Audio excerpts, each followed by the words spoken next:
बिस्मिल्लाहिर्रहमानिर्रहीम। तो स्टार्ट कर रहे हैं हम forensic aspect of winding. Start नहीं करें बल्कि उसको कंटिन्यू कर रहे हैं।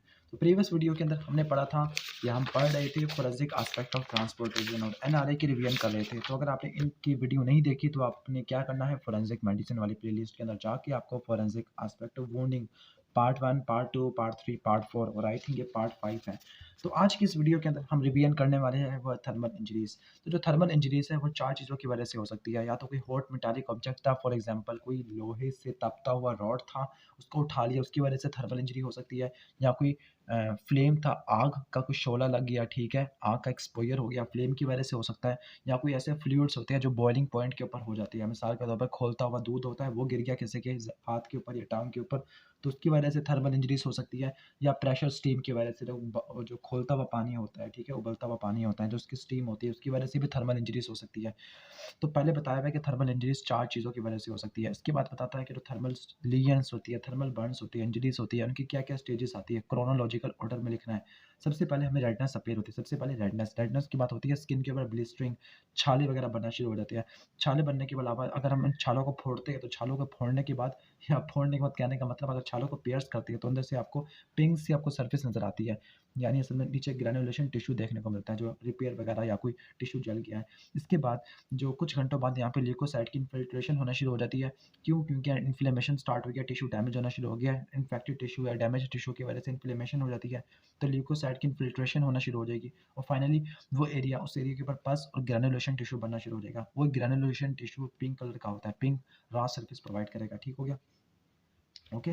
फिर इसके बाद फाइनली होगा क्या, इसके बाद स्कारिंग वगैरह बनेगी, वो भी हाइपरट्रॉफिक स्कार होगा। और हाइपरट्रॉफिक स्कार कॉन्ट्रैक्चर में भी तब्दील हो सकता है। कॉन्ट्रैक्चर में ये होता है कि मिसाल के तौर पर अगर ये एरिया था तो ये वाली स्किन आपस में इतनी ज़्यादा इस तरह से कट जाएगी। फॉर एग्जांपल इतना गैप होना चाहिए था, लेकिन इतना गैप होने के बजाय ये पार्ट आपस में इस तरह से हो गया, तो एक कॉन्ट्रैक्चर होता है। ठीक हो गया? तो कॉन्ट्रैक्चर होने की वजह से शॉर्टनिंग हो जाती है।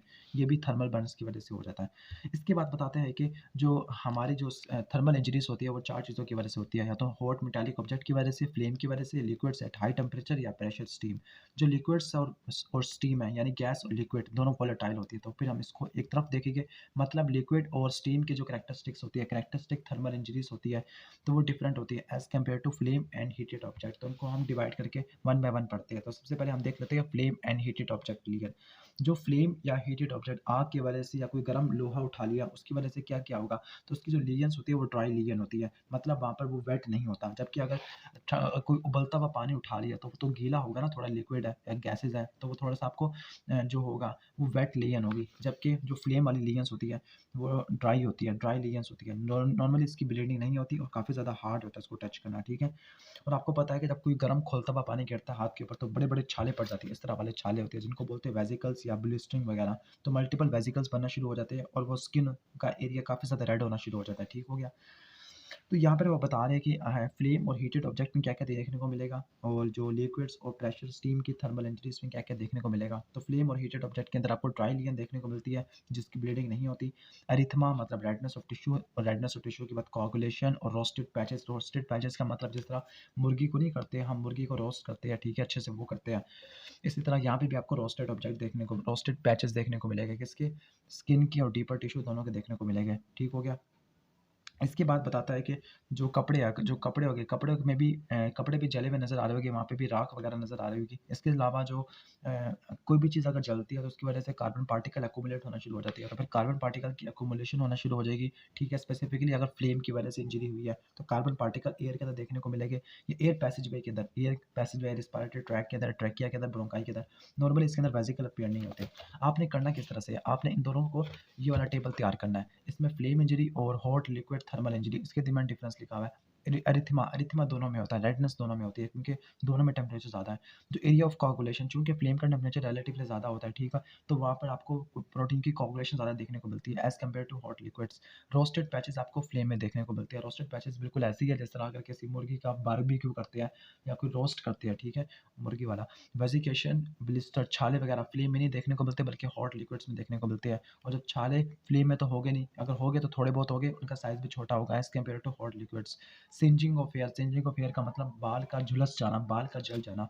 नॉर्मली ये स्ट्रेटनिंग के लिए गर्ल्स वगैरह करती है, स्ट्रेटनिंग करना बाल की। तो सिंजिंग होती है फ्लेम के अंदर, क्योंकि आग है तो आग बालों को जला देगी, लेकिन यहाँ पे आग नहीं है, लिक्विड्स है तो वो बालों को जलाएगी नहीं। क्योंकि यहाँ पे आग है तो आग क्या करेगी, कपड़ों को जला देगी, लेकिन यहाँ पे हॉट लिक्विड्स है तो वो जलाएगी नहीं बल्कि कपड़ों को भिगो देगी। इसके बाद है एंटीमार्टम बर्न्स और जो होते हैं पोस्टमार्टम बर्न्स। अब एंटीमार्टम बर्न्स और पोस्टमार्टम बर्न्स में फ़र्क होता है सिर्फ एक ही पॉइंट का, क्योंकि आपको पता है कि लिविंग बॉडी के अंदर जब भी कोई टिश्यू में इंजरी होती है तो इसकी वजह से क्या होती है, इन्फ्लेमेशन होती है, और इन्फ्लेमेशन की वजह से आपको कोई वाइटल साइन देखने को मिलता है इन्फ्लेमेशन का, ठीक है। तो इन शॉर्ट आपको इसमें इन्फ्लेमेशन देखने को मिलती है। किसके अंदर इन्फ्लेमेशन देखने को मिलती है, एंटीमार्टम बर्न के अंदर। लेकिन पोस्टमार्टम बर्न के अंदर आपको जो होता है इन्फ्लेमेशन के साइन नहीं देखने को मिलते हैं, इन्फ्लेमेशन के साइन नहीं देखने को मिलते हैं। फिर भी अगर आप डिफरेंस देखना चाहते हो तो फिर यहाँ पर हम यहाँ पे देख सकते हैं, अगर एक फोकस नहीं हो पा रहा, फोकस नहीं हो रहा, हाँ अब फोकस हो गया। अब यहाँ पर एंटीमार्टम और पोस्टमार्टम बर्न्स में क्या क्या फ़र्क होता है। पहला होता है वेसिकल्स का जो छाले बनते हैं। तो एंटीमार्टम बर्न के अंदर जो छाले होते हैं इसमें सीरस फ्लूइड ज़्यादा होता है, पोस्टमार्टम के अंदर एयर होती है। इसमें एल्ब्यूमिन क्लोराइड ज़्यादा होता है, जिसमें एल्ब्यूमिन क्लोराइड ना होने के बराबर होता है। वेसिकल की जो बेस होती है, मिसाल के तौर पर वो जगह जहाँ पर स्किन से एडेरेंट होगा तो वो रेड और इन्फ्लेम्ड होती है, जबकि पोस्टमार्टम में डल, ड्राई, हार्ड और येलो देखने को मिलती है। बाकी सब चीज़ें पॉजिटिव होगी एंटीमार्टम में और नेगेटिव होगी पोस्टमार्टम में। मसलन जो कार्बन पार्टिकल्स होते हैं, सूट होता है, वो रेस्पिरेटरी ट्रैक में देखने को मिलता है। लाइन ऑफ रेडनेस भी इसमें देखने को मिलती है। इन्फ्लेमेशन वाले साइन, रिपेयर और हीलिंग, कार्बोक्सी हीमोग्लोबिन और एंजाइम रिएक्शन के एंजाइम रिएक्शन यहाँ पे बताया गया है कि जो कुछ बंदे थे, कुछ हमारे पूर्वज, हमारे भवजदार थे जिन्होंने इसको डिस्कवर किया था। उन्होंने ये कहा था कि जब कोई इंजरी होती है, मिसाल के तौर पर इस जगह पे इंजरी हुई है, तो इस इंजरी की पेरिफेरल एरिया के ऊपर, ठीक है, इस पेरिफेरल एरिया के ऊपर कुछ एंजाइम के लेवल ज़्यादा देखने को मिलता है, एंजाइम का नंबर ज़्यादा हो जाता है। वो कौन से एंजाइम्स होते हैं, वो एंजाइम यहाँ पे है, alkaline phosphatase, acid phosphatase, leucine, aminopeptidase, non specific esterase. तो इन एंजाइम की जो है क्या पास्टुलेट बनाया गया कि एंजाइम की जो रिएक्शंस होती है पेरिफेरी ऑफ बर्न्स में वो काफ़ी ज़्यादा देखने को मिलती है, और ये चेंजेस तकरीबन तमाम बर्न्स में कॉमन होती है। कि एग्जांपल कि अगर यहाँ पे एक इंजरी हुई है एक दिन पहले, दूसरी 3 दिन पहले, तो दोनों के अंदर एंजाइम की क्वांटिटी ज़्यादा देखने को मिलेगी, इसका रिएक्शन ज़्यादा देखने को मिलेगा। और जो इसका रिएक्शन होगा वो आल्टर नहीं होगा। टॉपिकल एप्लीकेशन का मतलब यहाँ पे मुझे चोट लगी थी थर्मल इंजरी से, तो यहाँ पे मैंने ट्यूब वगैरह लगा ली, कुछ ड्रग वगैरह लगा ली, तो इसकी वजह से एंजाइम के रिएक्शन के ऊपर कोई फ़र्क नहीं पड़ेगा। तो यहाँ पर जो रैक्यू था, रैक्यू ने इसको स्टडी किया था, फाल्च ने क्या किया था, कंफर्म किया था, और मालिक ने इसको अप्लाई किया था, ठीक हो गया। किनको, एंजाइम रिएक्शन वाले फिनोमिना को, कि एंजाइम रिएक्शन आपको पेरिफेरी ऑफ बर्न में देखने को मिलता है, सबके अंदर देखने को मिलता है, और ये टॉपिकल एप्लीकेशन की वजह से ख़राब नहीं होता। अब जो एंटीमार्टम बर्न्स के अंदर स्किन के वाइटल रिएक्शन आते थे, स्किन के कौन कौन से वाइटल रिएक्शन थे जो एंटीमार्टम बर्न्स के अंदर पॉजिटिव और पोस्टमार्टम बर्न्स के अंदर नेगेटिव होती है। तो पहला ये है कि अगर हीटेड ऑब्जेक्ट या फ्लेम की वजह से हो तो आपको रेडनेस देखने को मिलती है, हालांकि रेडनेस दोनों के अंदर थी, लेकिन स्पेसिफिकली जो 0.25 इंच की रेडनेस होती है जो लीजेंस को बॉर्डर कर रही है। जो प्रेशर, स्टीम और लिक्विड्स का होता है उनकी वजह से आपको प्लाज्मा एक्सिलरेट देखने को मिलता है। प्लाज्मा एक्सिलरेट में एल्ब्यूमिन होता है, ठीक है। जो रॉ स्किन सरफेस और पिंक होती है, इसके साथ साथ ल्यूकोसाइट की इन्फिल्ट्रेशन होती है। और हिस्टोकेमिस्ट्री का मतलब होता है कि हम जो क्या देख रही है, माइक्रोस्कोप को यूज़ कर रही है for the identification of chemical compounds. यहाँ पे केमिकल कंपाउंड्स एंजाइम होते हैं, तो अपनी पेरिफेरी ऑफ बर्ड स्किन के ऊपर आपको एंजाइम रिएक्शन ज़्यादा देखने को मिलता है, ठीक हो गया। अब आगे होगा क्या, आगे वो कह रहा है कि जो विक्टिम होता है नॉर्मली जो एंटीमार्टम बर्न्स की वजह से, तो वो कुछ इनहेल भी कर लेता है कार्बन मोनोऑक्साइड के पार्टिकल को, सूटी मटेरियल को। तो आपको क्या देखने को मिलती है, ब्लैक सूटी पार्टिकल्स ट्रैकिया के अंदर। तो वो बता देते हैं कि एंटीमार्टम ब्रूज नहीं, एंटीमार्टम बर्न है, बल्कि ये पोस्टमार्टम बर्न नहीं है। अब जाहिर सी बात है कि जो बंदा मर गया है या मरने वाला है, तो मरने से पहले वो कुछ ना कुछ कार्बन पार्टिकल को इनहेल कर लेगा, और ये कार्बन पार्टिकल किसी इन्फ्लेमेटरी या किसी थर्मल एजेंट की वजह से आए होंगे, फ्लेम की वजह से या मेटालिक हीटेड ऑब्जेक्ट की वजह से, ठीक हो गया। अब आगे बताता है इसकी कॉम्प्लिकेशंस क्या-क्या होते हैं। क्रोनोलॉजिकल का मतलब एक प्रॉपर ऑर्डर में बताना है। सबसे पहले क्या होगा, इनिशियली पेन की वजह से पूरी बॉडी के अंदर प्राइमरी शॉक हो जाएगा। फिर इसकी वजह से ज़्यादा फ्लूइड के लॉस होने की वजह से या हीमो कंसंट्रेशन इस तरह से होगी कि पानी लॉस्ट हो गया, सॉल्वेंट लॉस हो गया, तो फिर सॉल्यूट की कंसंट्रेशन हो गई है। इसकी वजह से सेकेंडरी शॉक हो जाएगा, और फाइनली जो डैमेज टिश्यू था, जो बर्न टिश्यू था, वो कुछ टॉक्सिन प्रोड्यूस करना शुरू कर देगा, तो उसकी वजह से सेप्टिक शॉक हो जाएगा, सेप्टिसीमिया हो जाएगा, और इसकी वजह से डेथ हो सकती है, ठीक है।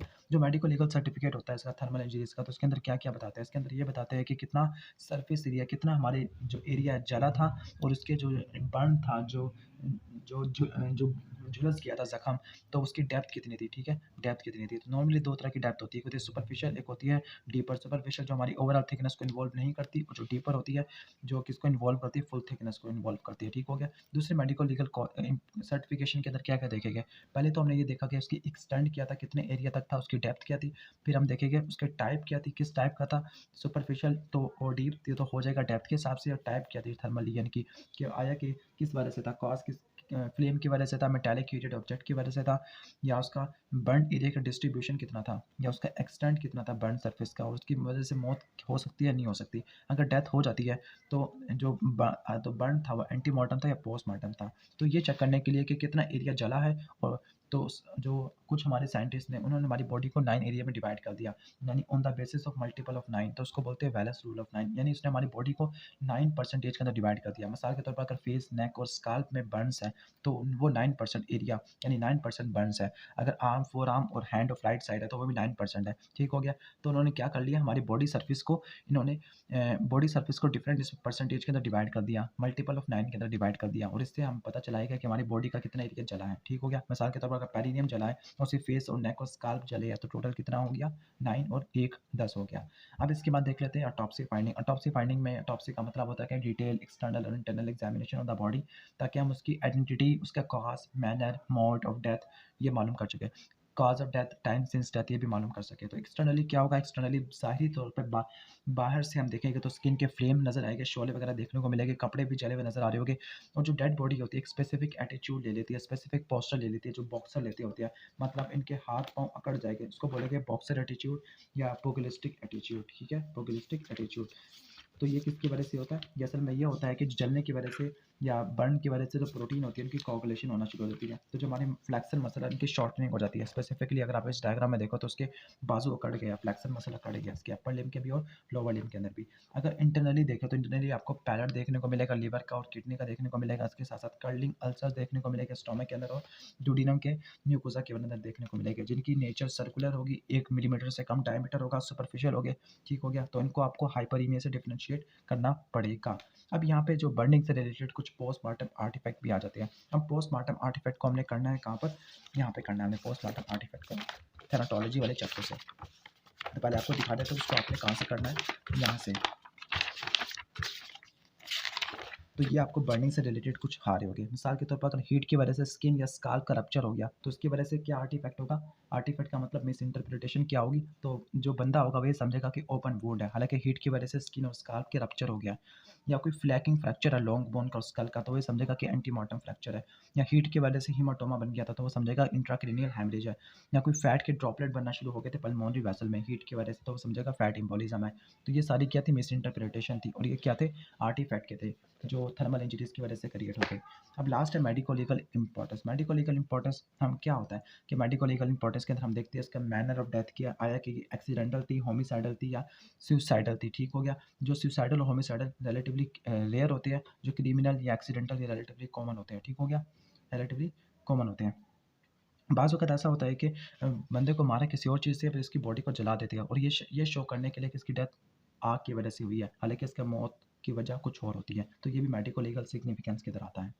तो अब हमने इस वीडियो के अंदर थर्मल इंजरीज़ को कवर कर लिया, काफ़ी स्पीड से हमने कवर कर लिया। तो कोई बात नहीं, अगर आपको वीडियो अच्छी लगी हो तो उसको लाइक और चैनल को सब्सक्राइब कर लीजिएगा, ताकि आपको नई आने वाली वीडियो की नोटिफिकेशन मिल सके। वो जब भी मिलेगी जब आप बेल आइकन को प्रेस करोगे। अब लास्ट रह गया है इलेक्ट्रिकल लीगेंस, तो इलेक्ट्रिकल लीगेंस को इंशाल्लाह हम खत्म कर लेंगे। तब तक के लिए अल्लाह हाफ़िज़।